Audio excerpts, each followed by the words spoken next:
সবশেষে একটু লেবুর রস আর কাঁচা সর্ষের তেল দিলেই ভর্তাটা রেডি হয়ে যাবে। আর ভাজা শুকনো লঙ্কা ছাড়া কি ভর্তা খাওয়া জমে বলো তো? আজকে কি ভর্তা বানাচ্ছি? আজকে বানাবো শিম ভর্তা। এই শীতের শেষবেলায় শিম ভর্তা খেতে কিন্তু বেশ ভালো লাগে। তার জন্য দেখো শিম নিয়ে নিয়েছি আর এরকম একটু পরিষ্কার করে ছোটো ছোটো করে কেটে নিয়েছি। প্রথমে কি করতে হবে, কড়াইতে এমনভাবে জলটা দিতে হবে যাতে শিম সেদ্ধর সাথে সাথেই জলটা শুকিয়ে যায়। পরিমাণ মতো নুন দিয়ে শিমটা একটুখানি ভালো করে নেড়ে চেড়ে একটা ঢাকা দিয়ে হালকা সেদ্ধ করে নেব। খুব বেশি কিন্তু সেদ্ধ করব না। দেখো এরকম হলেই কিন্তু হয়ে যাবে। এইবার এটাকে একটু ঠান্ডা করে নেব। এদিকে একটা মিক্সি জার নিয়ে নিয়েছি, তাতে দিয়ে দেবো পরিমাণ মতো কাঁচা লঙ্কা, রসুন, ধনেপাতা আর ওই সেদ্ধ শিমটা।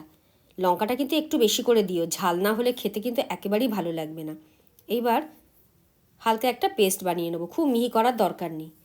কড়াইতে সর্ষের তেল দিয়ে দেবো। সর্ষের তেল ছাড়া ভর্তা খেতে মোটেই ভালো লাগে না।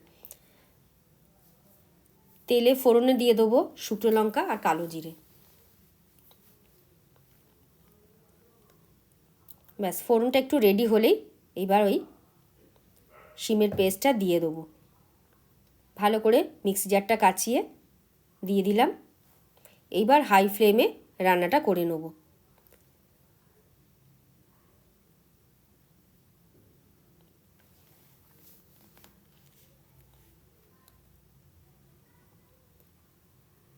নুন তো সেদ্ধর সময় দিয়েছিলাম, তবে আরও একটু নুন দিয়ে দেবো।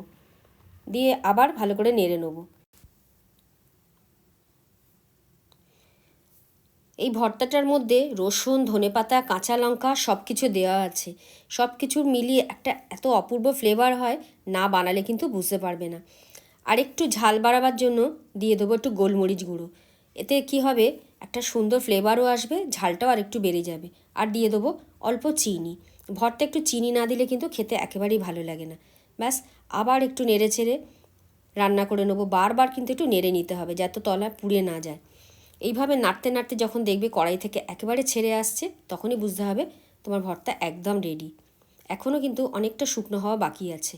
এই দেখো বেশ শুকনো হয়ে গেছে, রঙটা অনেকটা চেঞ্জ হয়ে গেছে। আর একটু নেড়ে রান্না করে নেব। ব্যাস এইবার কিন্তু আমার ভর্তা মোটামুটি একদম রেডি। আর একটু নেড়ে গ্যাসটা বন্ধ করে দেবো। দেখেছো কেমন কড়াই থেকে উঠে আসছে? তার মানে বুঝতে হবে তোমার ভর্তা একদম রেডি। দেখলে তো কত সহজে রান্নাটা হয়ে গেল। আর খেতে এতটাই অপূর্ব হয় যে এই শিম ভর্তা না বানালে বুঝতে পারবে না। এরকম শিম ভর্তা আর গরম গরম ভাত জাস্ট জমে যাবে। একবার অবশ্যই ট্রাই করে দেখো। এই শীতের শেষবেলায় একবার এই শিম ভর্তা বানিয়ে দেখো, আশা করি তোমাদের খুব ভালো লাগবে।